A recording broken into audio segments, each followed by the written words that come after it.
Big Black, what's going on, man? What's up, brother? How you doing? Oh, Ron Garrett, I love you, man. Like, you're one of the people that when I see you post on your Facebook page and when I see that big, beautiful smile right now on video, it's just, how do you not smile back? And it just, we need some smiling right now. That's right, brother. It's tough right now. Everything's happening, and it's just not a lot of love going on. But it's these times that make true champions come to the front, and you're one of them. I love what you're doing, man. And there's a lot of haters out there, but they don't realize that what you're doing is very important in having the discussion go forward. And I love it. Yeah, and 2020 it's just been a crazy year. Like, it started, I was on sabbatical till March the 1st. I come back from sabbatical and then the world decides to go into lockdown mode for COVID-19. I'm like, I know what lockdown feels like. Let's just go back into sabbatical mode. I know, right? And so been doing that the past few months. And then the last few weeks has just been, I'm trying to think of the word for the last few weeks. I think it's been eye-opening is a good word. Mm-hmm. And I think paradigm shifting potentially of what's happening in our world. By the way, you guys that are watching this, Ron has been on before on the Living La Vida Low Carb show. It was 2 years ago you were on, Ron, talking about how we can help get the keto message, which you are a keto advocate, to the Black community. And so you work directly in the Black community. You have a lot of moxie and you obviously have a heart for what's going on in the country right now. So just share your raw thoughts. What are you thinking about all of this? Man, it's for the first time in a long time, I've been sort of speechless. One of the reasons that I've been speechless is because, as you know, I lost my wife last year. Yeah, sorry. And then just recently, last week, I lost my dad.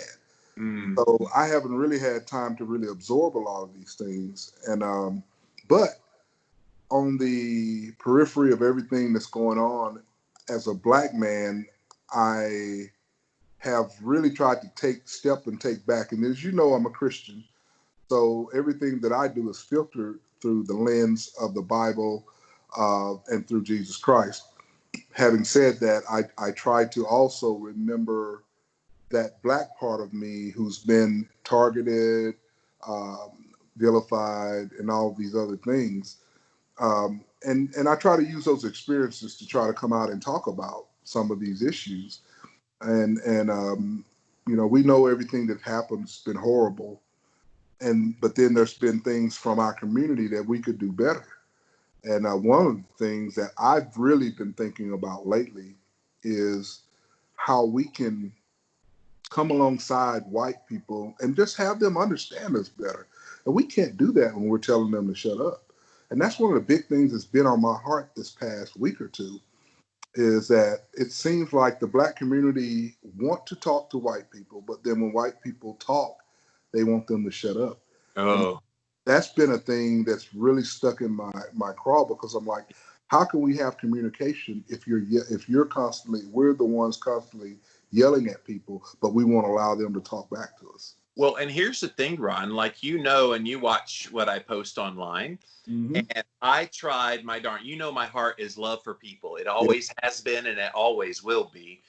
But I came out with a message and I made a meme that had an African-American hand and a white hand clasped together. And I said, we're not Black and white. We're all a part of the human race. Of course, I didn't realize, as a whiter than white boy who grew up in the South, I didn't know that was an offensive phrase. It seems on the outside that that's a good thing to say. And obviously, we are all a part of the human race. Nobody's going to deny that.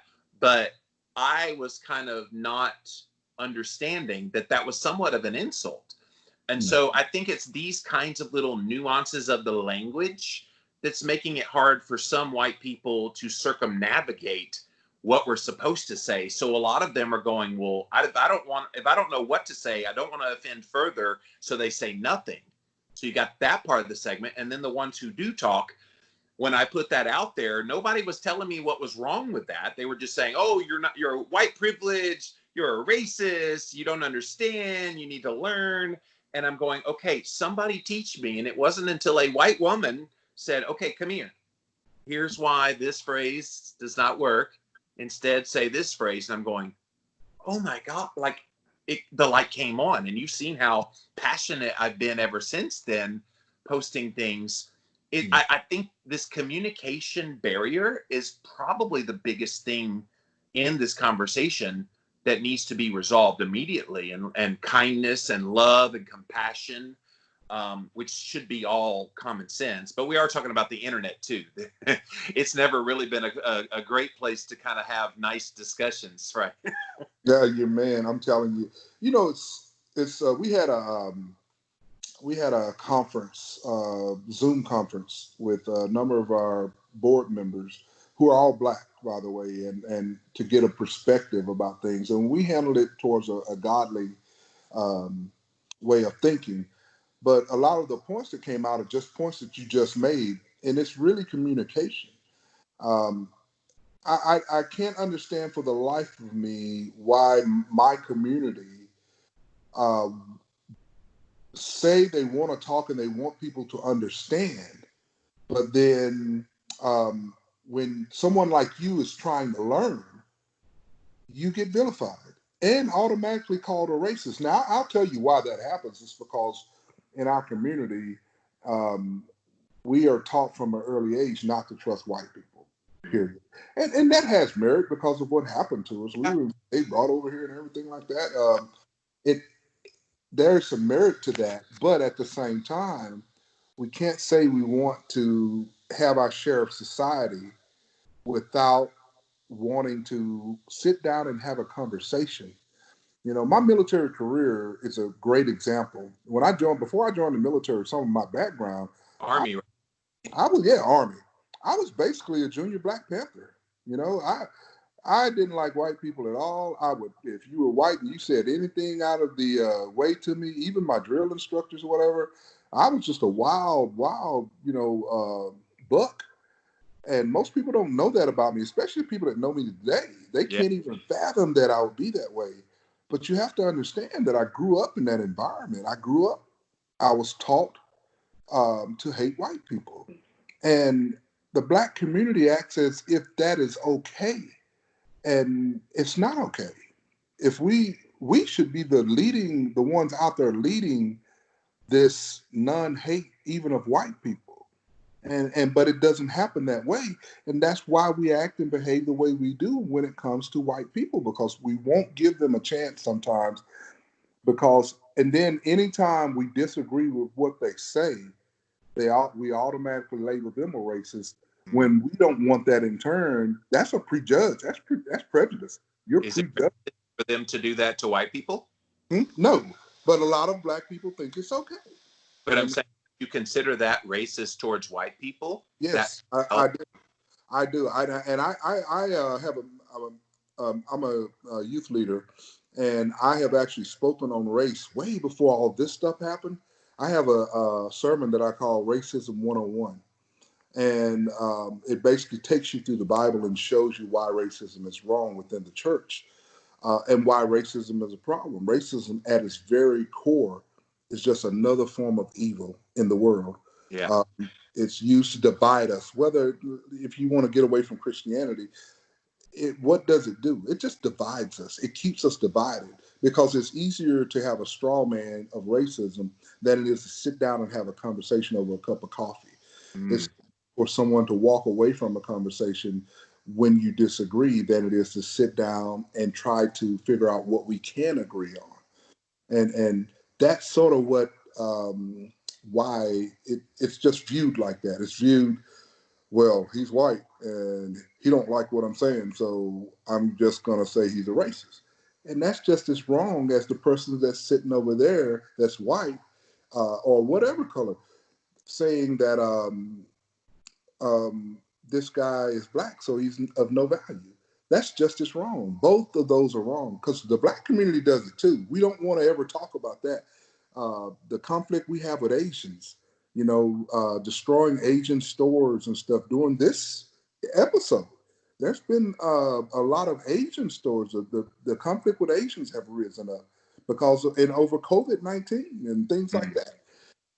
And we act as if we have some moral high ground when all of us have racist tendencies. We can't use our history and enslavement and all of those things as a reason to be able to do wrong.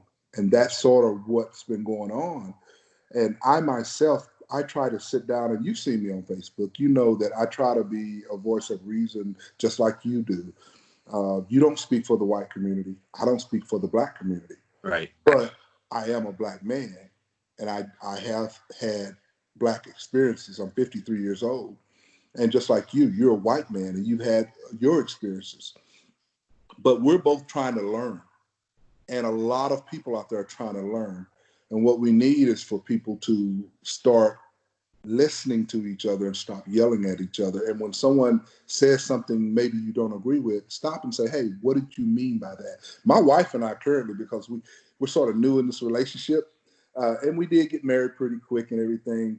But one of the things we've learned that we need to do is to say, hey, what did you mean by that? Mm-hmm. She doesn't have a history with me to know, like my late wife did, to know. My late wife could read my face and tell Right. what was going on.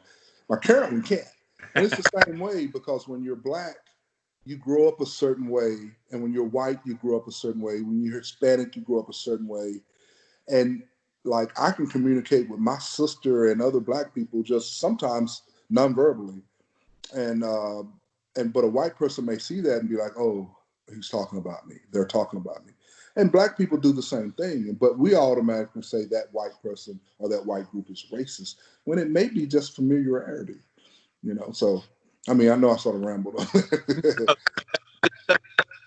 Kind of is a good word for, let's go back and talk about what some of those experiences were growing up. You said you were kind of taught to hate white people. Talk about that experience, some of your youth experience, and what shaped and molded you early in your life as from the perspective as a black man towards white people. Well, my mother and my grandmother, who I both love dearly, and both of them changed over the years. So make sure that my family knows that hey, I'm Under the not. bus. Yeah, yeah. But my one of the first memories I remember of dealing with racism is my grandmother would tell me not to trust white people. She said, I'll tell you the ones you can trust because I dealt with them over the time. And I understand that. Well, the other thing that one of the biggest impressions upon me that really changed my life is when my mother told me um, that if I came home with a white girl, she would disown me. Mm. And I'm like, so what is it about white people? And at that time, I didn't know, because I was still going to school and learning. I knew about the history and all that, but I didn't realize that it was that big of a deal, because most of the white people I knew were actually pretty cool. And I was like, well, maybe there's something I'm missing. I knew what the history was, but it wasn't these white people. I was always able to separate the racist from people that I knew who would invite me into their home. And some of them were closet racists, but some of them were also trying to learn and get away from that. But those were the experiences I had. And we had cross burnings that we would go by. We were on a football bus or something one time going to a football game, and out in the middle of this field, there was a cross burning. And even the white people, the white football players on our bus were like, wow, they couldn't even believe it. And I saw a few of them sort of giggle. And then that sort of like, I'm in the trenches with you, but you think this is funny? It's not funny. You Right. know, what if the Klan stops this bus up here and starts trying to kill us? You know, and I've had a number of those things. Being in stores, um, being followed. I never got offended by that. I would make fun with it. I'd walk fast and make them follow me, and I'd have two or three of them following me, and I'd stop Right. and look at things, act like I'm gonna put it in my pocket and be like, I know you're following me. I would make a game of it, because to me, I just don't walk around in a fence all the time. But that's what I did. Those are the things. Those are the things that I did. You know. So, Ron, how do you think that whole perception that black men are criminals? Or where do you think that came from? Is it just an extension of the racism in the past and just thinking, and I was reminded just the last weeks of the whole Dred Scott decision that declared that blacks were three-fifths humans. Like I remember reading about that in history in high school, but it was like it didn't fully click until just the last 2 weeks of, oh my God, 50% human, what? Like, Yeah. and even to this day, I still don't think it's 100%. I still think in the minds of some people, you're still 60 to 100%, somewhere in between there, human. And I'm going, there's the problem. When you don't see people as human, you treat them however you want to treat them. Yeah. And I do agree with that. History has proven why it seems that black men and black people in general were treated less than human. But I also believe in a lot of your peers are some of the biggest people responsible, because if you look at the journalism industry, which is to me is almost a dead industry anymore, and I'm an amateur journalist.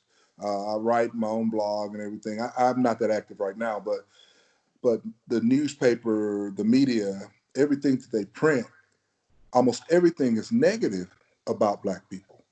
And so and I'll tell you why I know that is because when I was in the military, I was in Korea and I was learning how to speak Korean, and I'd have sit down conversations with Koreans, and they were like, "Well, you're not a criminal," and I'm like, "Why would you think I'm a criminal? You just met me."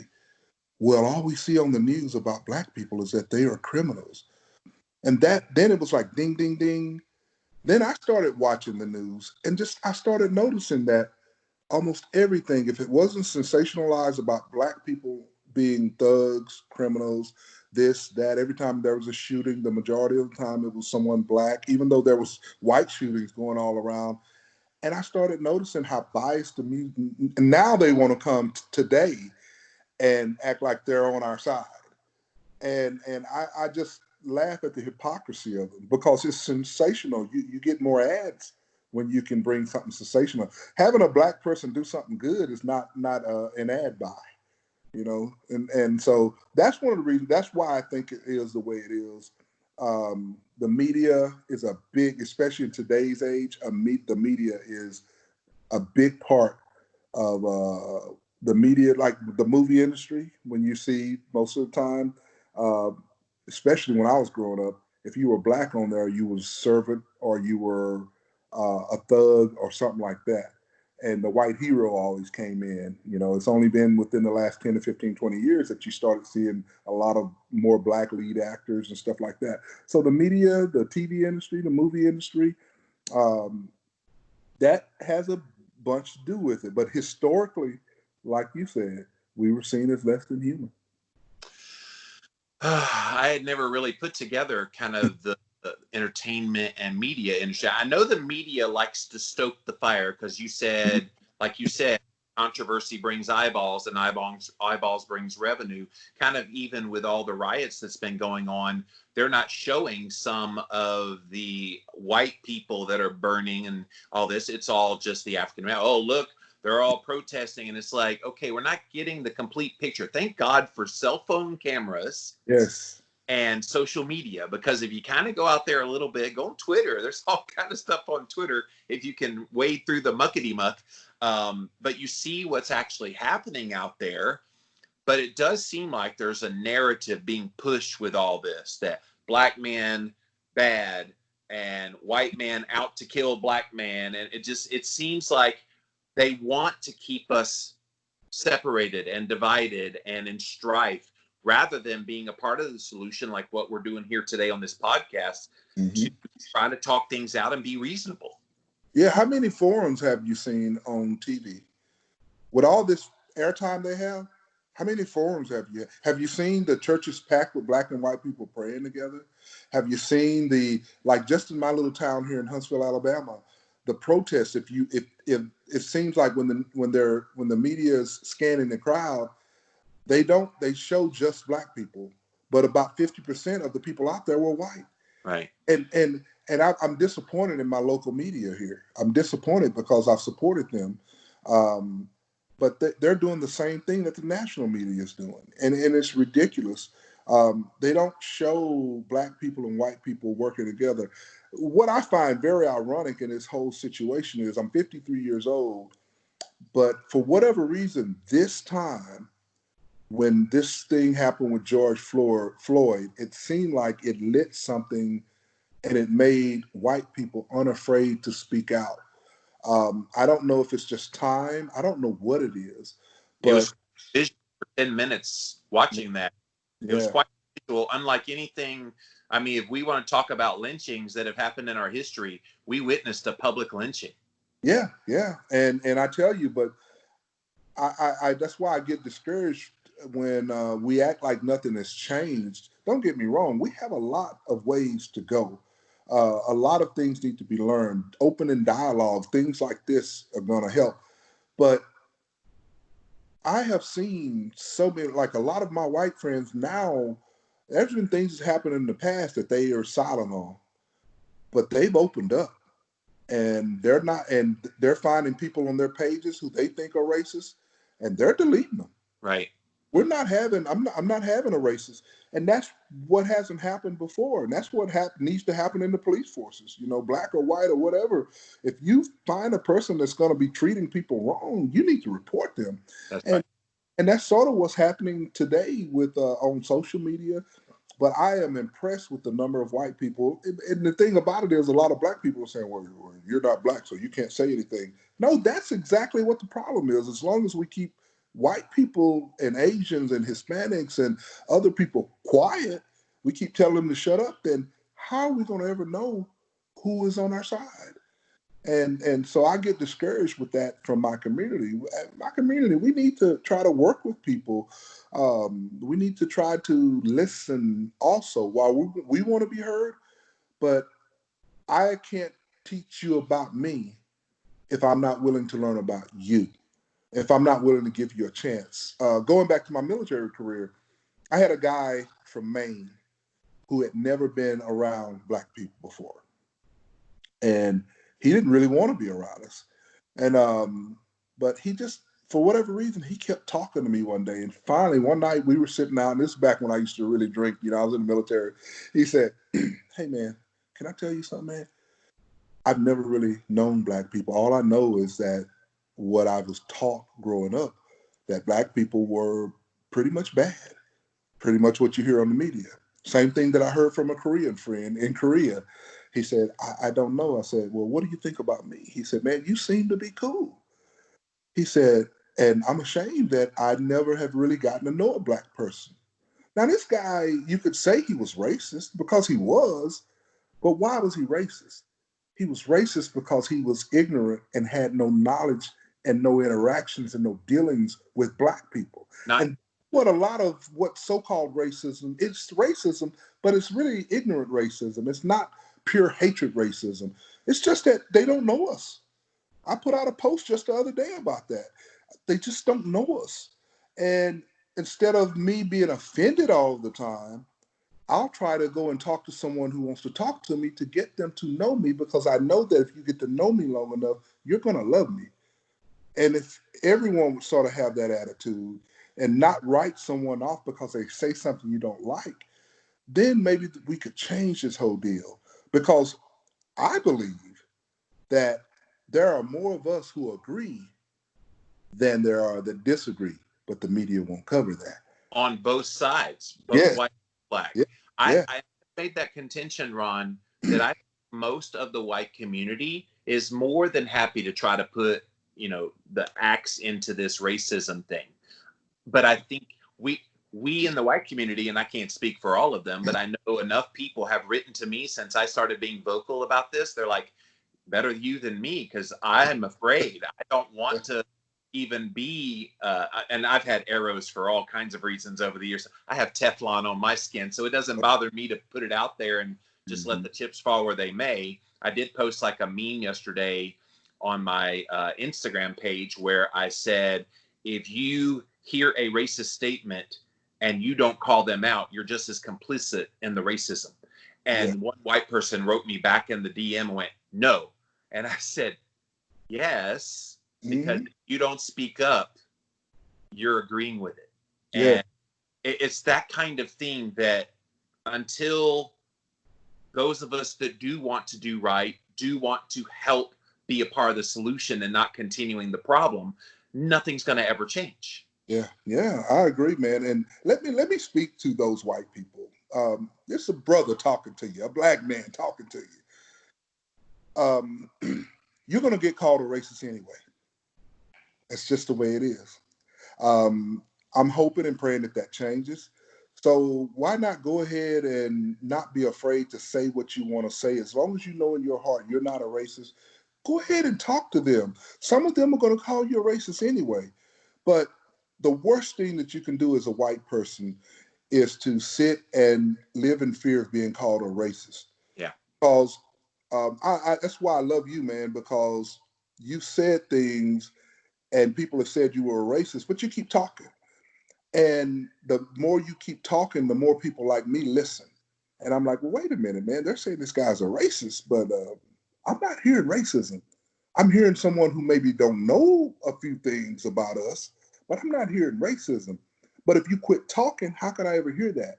That's why I love you, man. I love that you don't quit talking. And so I'm asking all the white people out there, open up on your Facebook page.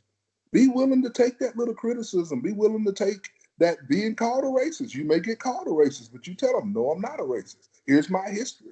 Or if you were a racist, don't be afraid to tell someone you're a racist.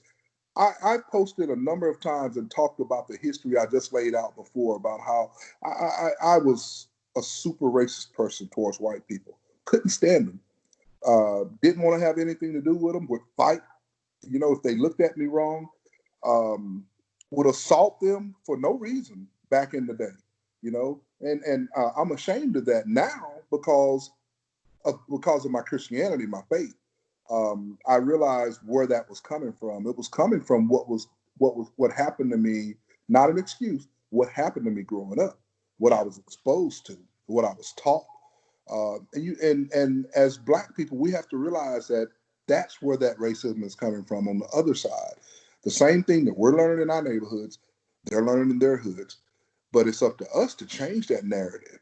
Don't be afraid to let your kids socialize and talk to and play with white kids. Even if the parents have that if they're willing to let them play, it begins with changing each generation. Right. One of the things that really makes me mad is that my community acts like nothing has changed. A lot of work still needs to be done, Right. but I can go and eat anywhere I want to. When I was a kid, I couldn't. Even as a young adult, I couldn't.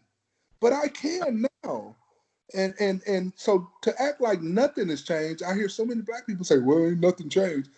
What? You can buy a house now in most places. You can get loans.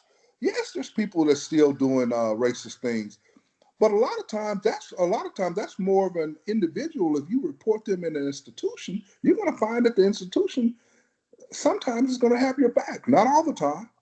And a lot of it is institutional racism for corporations. But a lot of corporations now see green. They don't see black or white. If you can bring them some money, I'm living proof of that. That's why I was able to retire at 48 years old, Right. because people saw value in me. I worked for some people who I knew were racist. They wouldn't fire me because they knew I made them money. So I flipped the script on them. And that's what we got to do. We got to do that. And we got to do that in this conversation. We got to flip the script. I got to be willing to listen to you. You got to be willing to listen to me. And I believe that if we do that, we'll be able to take the power out of the media's hands. They'll be forced to listen to us if we do that.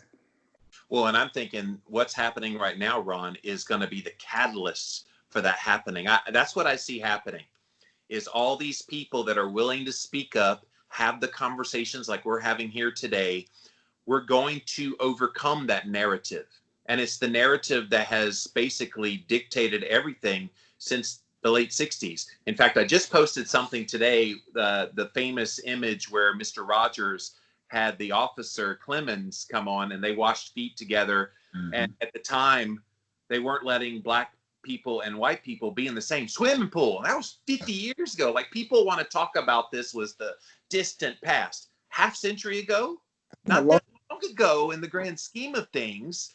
So where do you think this is going? Like, we're having the conversation and it's all well and good. It's burning white hot right now. You're getting to go on podcasts and all kind of people are talking. Where's the talk going to become action? I believe that is happening now. Okay. And the reason I believe that is because whether anyone likes it or not, this country is still a majority Christian country. The biggest place for segregation in this country is in the church. Yes, sadly. And for the first time since I became a Christian, I'm starting to see churches truly address. My church has always addressed racism. We're a multicultural, multi-generational church, ethnic church. My pastor, Rusty Nelson, always addresses it. He's not afraid to. He takes shots. He takes shots because he's unafraid. He points to the Bible and says, we can't be racist. We can't be. We're not going to allow it here in our church. And if I hear about it, you're going to be pulled out of leadership or whatever you're in. And if you're not a leader, you're going to be addressed. And he has addressed it. But he also has people like me who will back him up because I know his heart. Right. There's been times when he's preached sermons like he preached certain sermons on racism and dealing with it. And he was called a racist.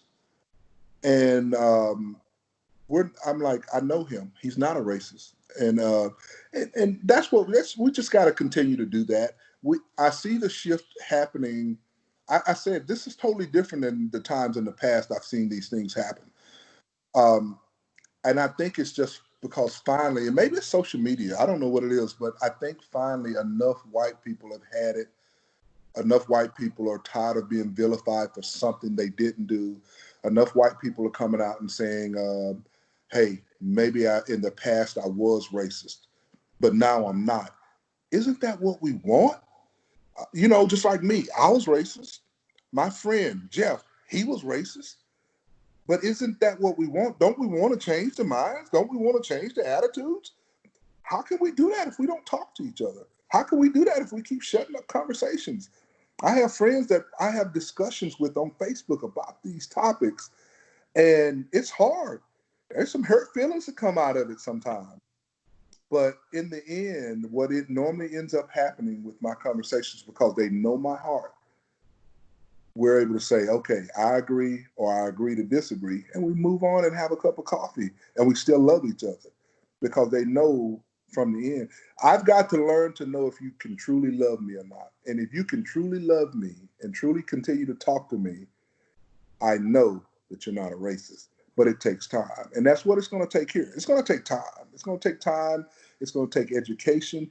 It's going to take white people that maybe live in predominantly white neighborhoods taking a risk and going out and having. If you're white and you've never sat down and had coffee, had dinner, or invited a black person over to your house, I urge you to do so. Because then, and don't do it just one or two times. Start making an effort. And if you're black, the same thing. I have some black people who they know I have a lot of white friends and family and stuff like that. And they're the same way. And I tell them, I say, you're just as racist as them. They get mad at me when I say that, but you know me, I'm not afraid to tell people what the deal is. But I tell them, you're just as racist. I had a family member, and I have to be careful when I say this. For years, my late wife would go down to Texas with me, and I didn't know the entire time that she didn't even want my late wife and or my kids, because they were half white, to come down there.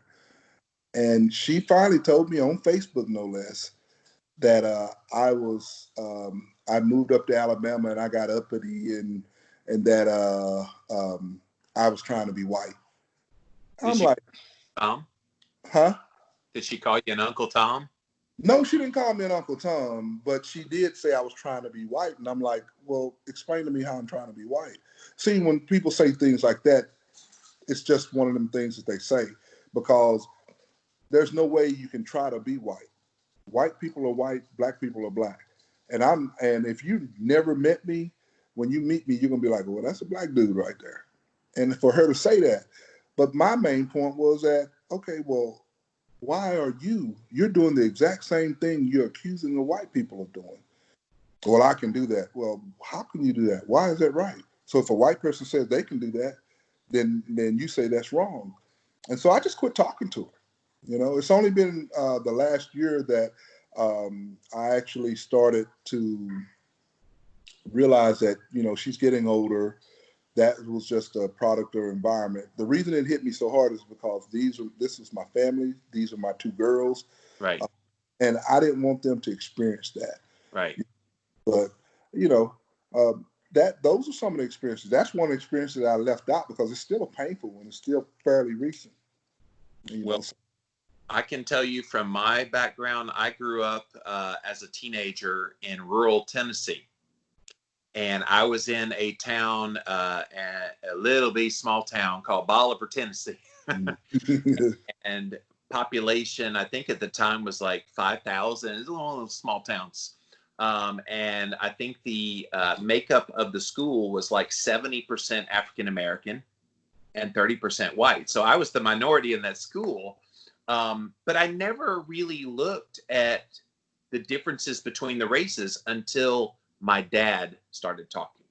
And he grew up a teenager in the 60s, where all of the what broke loose. Like, we think 2020's been crazy. The 60s was a crazy time. It was right as you were being born, and I was born shortly thereafter.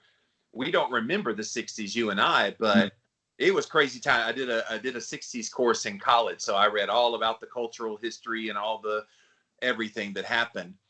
And my dad would use the N-word so freaking regularly. And I remember he would do that. And I'm going, why do you say that? Like, why is that normal?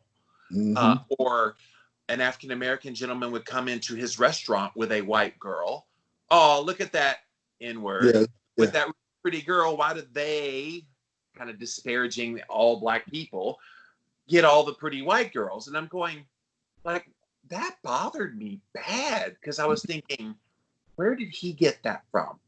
Culturally, from his dad and his upbringing.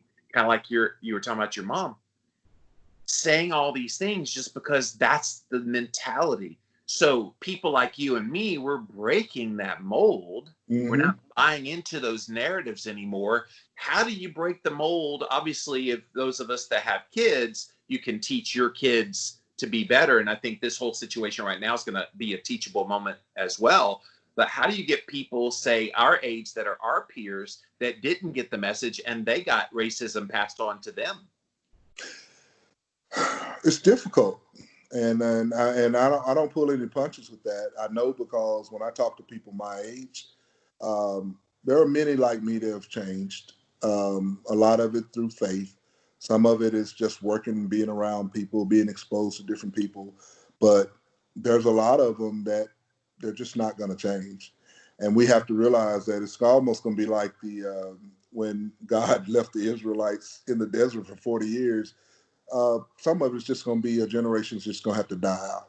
Right. And that's just being honest. I'm not, I'm just being honest. It's that's just going to be a generation's just going to have to die out.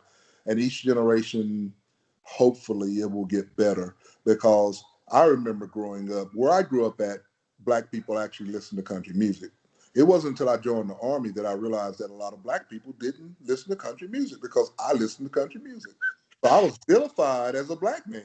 And the funny thing is, I listened to hip hop rap when I was in high school and into college, and people don't ever associate that with a whiter than white boy. So yeah, and so it was funny because they came into our room, and I had a roommate, and he was white, and we had country music going, and this one brother was like, "Hey man, I know you're getting tired of that. You want to come down to my room?" I'm like, "That's my music," but when I joined the Army, it was like, "Hey man, you ain't supposed to like that," and I'm like, "Why not?" I said, "Who are you to tell me what I'm supposed to like?" That's when I started realizing that we had a set mindset in the Black community, and if we strayed outside of that, I call it now. You know how I am. You know what I talk. I say, we fought to get off the plantation. Now you're trying to put me on a Black one. I said, I don't want to be on no plantation. I want to be my own man. And they get mad. I said, I didn't have Martin Luther King and all these other people get us from out under a massa to be put under a Black massa. A massa is just a massa. you know. And black people get mad when I say that sometimes. I don't really care because I don't want to be beholden. This country represents freedom. Yes, we have our challenges. Yes, we have things that happen, and we're still fighting for freedom. But I don't. I know what the Constitution means to me, and I want to have the freedom both against black and white people or whoever to do what I see fit. That's what the Constitution says. Don't get mad at me because I actually know what it says. You know, and a lot of black people get mad at me because of the Constitution, the racist document, and all this. Yes, it had a lot of issues and everything, but I still wouldn't want to grow up anywhere else being a black man because you do have the opportunity for freedom. And we're still fighting for it. We're still marching for it. We're still trying to improve things. But what better place to do it than the United States of America? Because you do have the right to be free.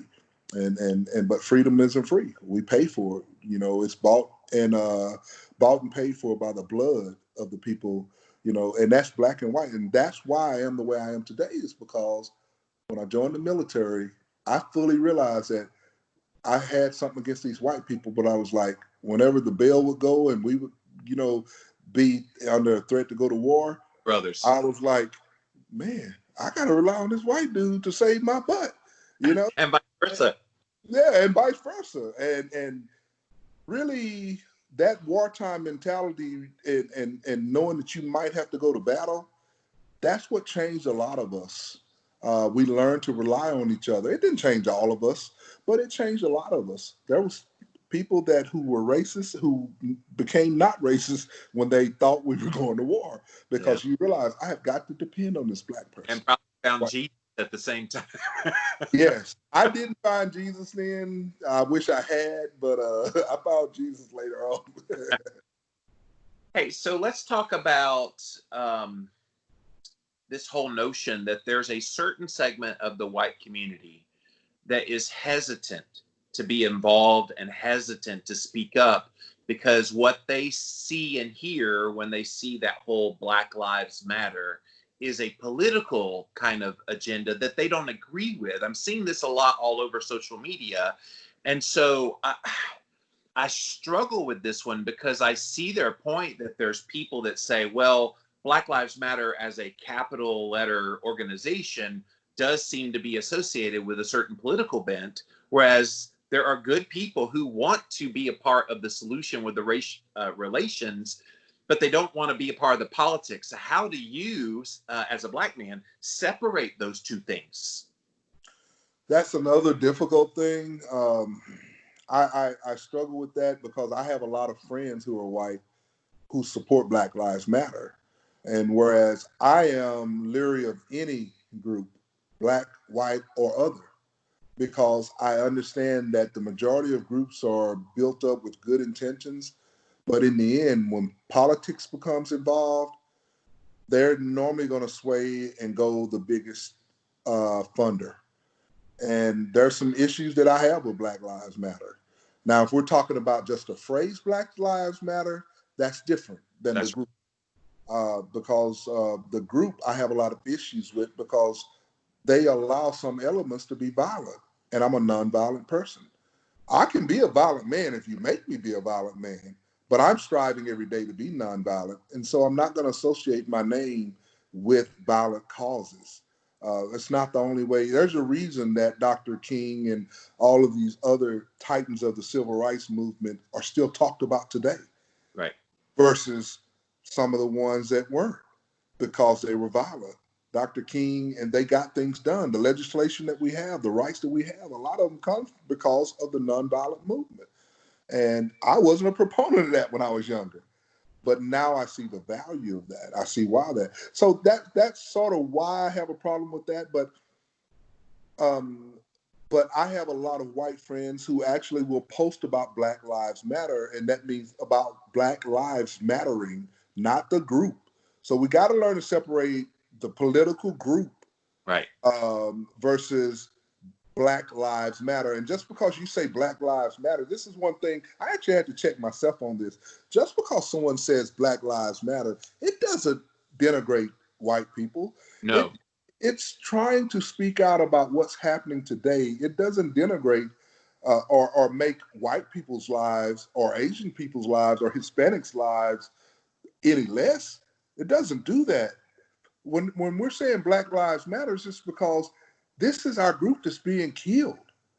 So come on along, white man, and say, you know what, hey man, Black Lives Matter. Because if someone does something to you, I'm gonna be like, hey, white lives matter, whoever's lives matter, and that's the whole point. That's what a lot of white people are trying to do, and the Black community, some of them don't want that, and I disagree with that.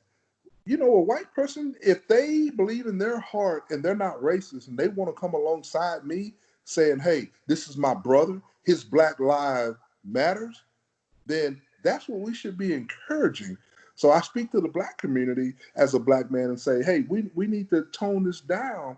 Be careful of who we're seeing. Let's make sure that they're with us and not coming in to cause trouble. But if they want to come alongside us, what did Jesus say when the apostles said that these people were driving out demons in your name? He said, well, if they're not against me, they're with me. So it's the same thing with white people. If they're not against us, they're with us. As soon as you start hearing that they're against us, then you know that they're whatever. Then you deal with that. But All the assumption is if you're not saying anything, you're against us. And what you're saying is if they're not saying anything, we don't know where they stand. Assume they're with us. That's prejudice. If to assume that someone's not with us just because they're not saying nothing, that's the very thing you claim to hate. Is prejudice. You know. Now, like I said, you know my stance on that. White people, go ahead and open your mouth up and say something. Yeah. You know, let them know what side you're on. That would be an easy solution. If every white person in this country would open their mouth up and let them know, then that argument right there would be defeated. But I do understand why white people are hesitant. It's because if they may go down that road and say they're with, and then they say one thing that maybe a Black person disagrees with, then they're labeled a racist. So I do understand. And that's just something that we have to work on internally in the Black community. And it's being worked on. Well, and the white community needs to be okay with you're going to be called racist. Just assume it. Yeah, just assume it. And the other phrase besides that we're all in the human race, I said we're colorblind and I don't see race. Because I grew up around 70% Black people in my high school. I really didn't pay attention to the race. Obviously, I could tell the darker skin from the lighter skin. But and so my intention was good. And then I was gently chided by a white woman who said, this is what they hear when you say this. And then it was explained and I go, oh my gosh, like that's not my intention at all. So I think be willing to make the mistake. And here's the thing they can do, Ron. Rather than make statements, ask questions when you, and if you ask questions, you're going to get responses. And even say, please teach me. I'm trying to be open-hearted. What is it that I don't know that I don't know? Yeah, that's right, man. Because and I go back to my new marriage. I get up at 3:00 in the morning, so I'm actually tired to go to work. I get up at 3:00, I read my Bible, and I go to work. So a lot of times when I get off work and she comes home, by the time she comes home, it's 5:00 in the evening. I'm just tired. And she says, and she didn't understand how when I look. So she'll say, "What's wrong with you?" And I'm like, "Nothing's wrong with me."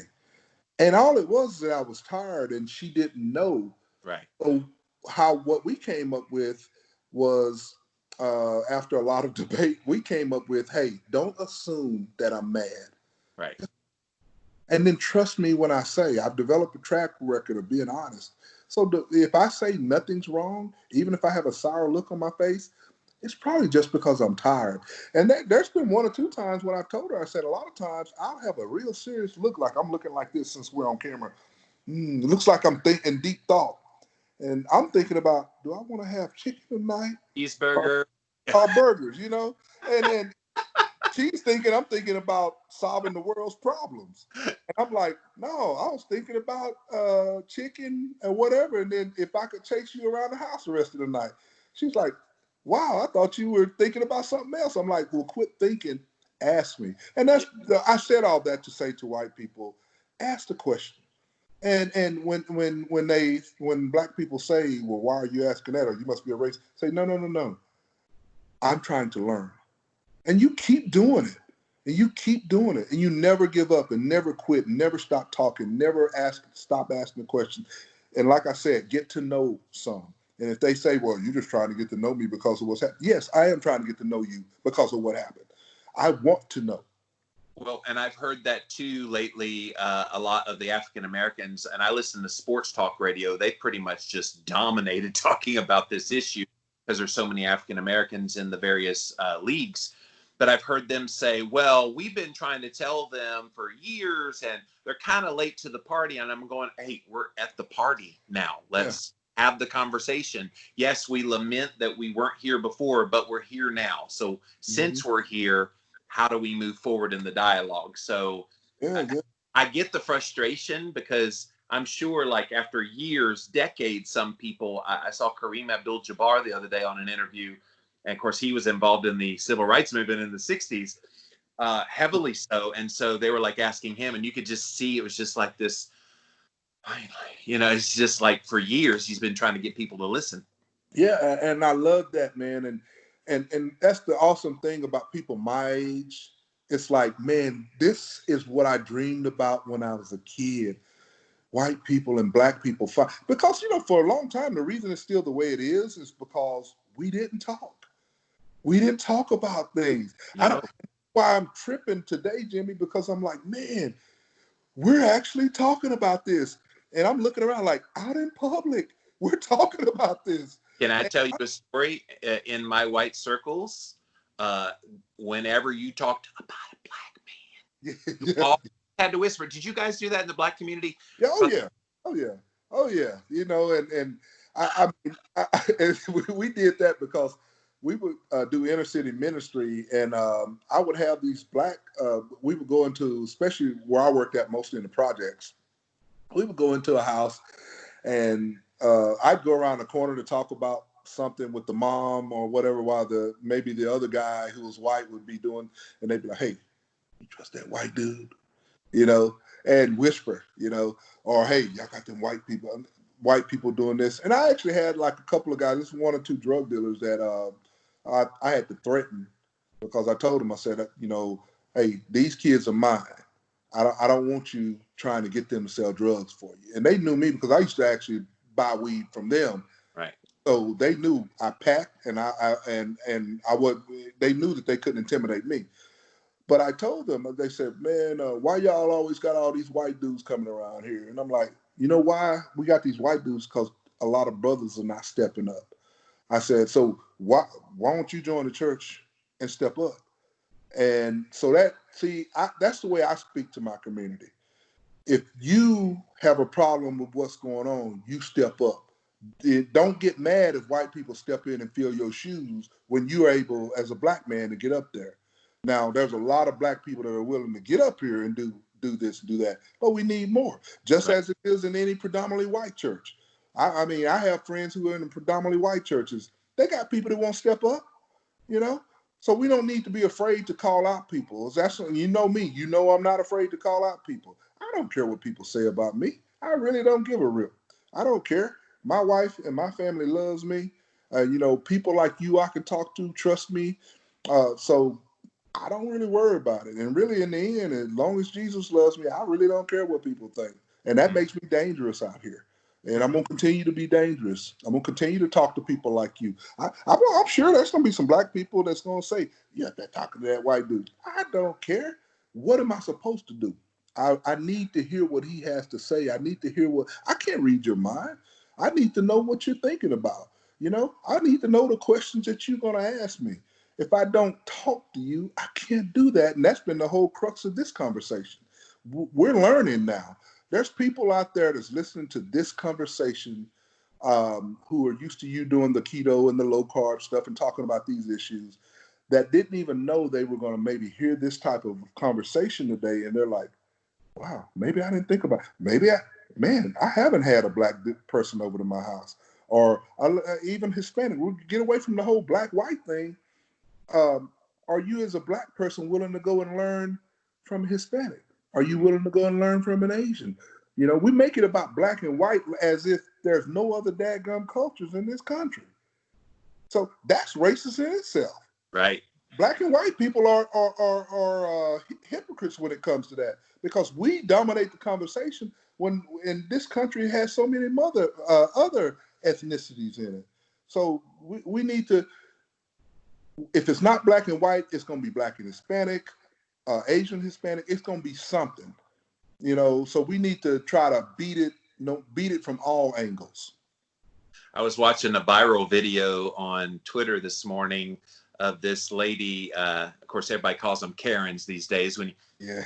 kind of and so she was saying to this person at the front, "Go back to Mexico where you belong," and they were Indian. They were Wow. Indian, and the poor girl, she was like really calm at first. She's like, "Ma'am, I was here before your ancestors were here. You go back to your country." For tat that ugly, but like there's so many assumptions going on, and those people aren't going anywhere. We're always going to have the turds on both sides of this. So that aside, the vast majority of us are in this middle section. We're trying to do what you and I are doing today, and it's been a great conversation, by the way, Ron. So thank you for this. We're trying to come to this kind of resolution. What do you think is best case scenario in all of this? I think, and by the way, we need to include the police and the authorities in this conversation, because I know black people don't want to hear that right now. But for us to sit up there and lump all policemen and all authority into the same boat, there's good and bad. When I was in the military, Jimmy, there was an outcry because, especially over where I was, when a soldier or something, we had soldiers that were, for whatever reason, we had a number of rapes in other countries that I was stationed in. And I hated it as a soldier that I was lumped in with those people. So people can tell me all the time, well, the other white cops or other cops should say something. They should. That's part of this discussion. But we still cannot, I can't lump all the police into the same category with all the other races, because I had it done to me. When I experienced it as a soldier, I'm not a rapist. So why the heck would I sit up there? But I had people that looked at me like a racist. Right. I mean, a rapist. They looked at me like a rapist because I was a soldier in the U.S. Army. Right. And so, and I forgot what your question was right before that, but I just got that in my mind. I thought about that today, and I was like, wow, as a police officer, what must it be if you know you're not a racist, if you know you're a good cop? Man, that's the same mentality I had as a soldier. So what was that question again? What's the best case scenario with all this? Oh, but the best case scenario is that we continue to talk, that we start seeing and continuing to see the dialogue continue to the point to where you start seeing white and black people and other people paying more. And you start seeing more white people come out and not be afraid, like we're seeing now, not be afraid to say what's on their mind, not be afraid to be challenged and called racist, but continue the dialogue. That's the best case scenario. And I see it happening today. Despite what the media is saying, we're talking.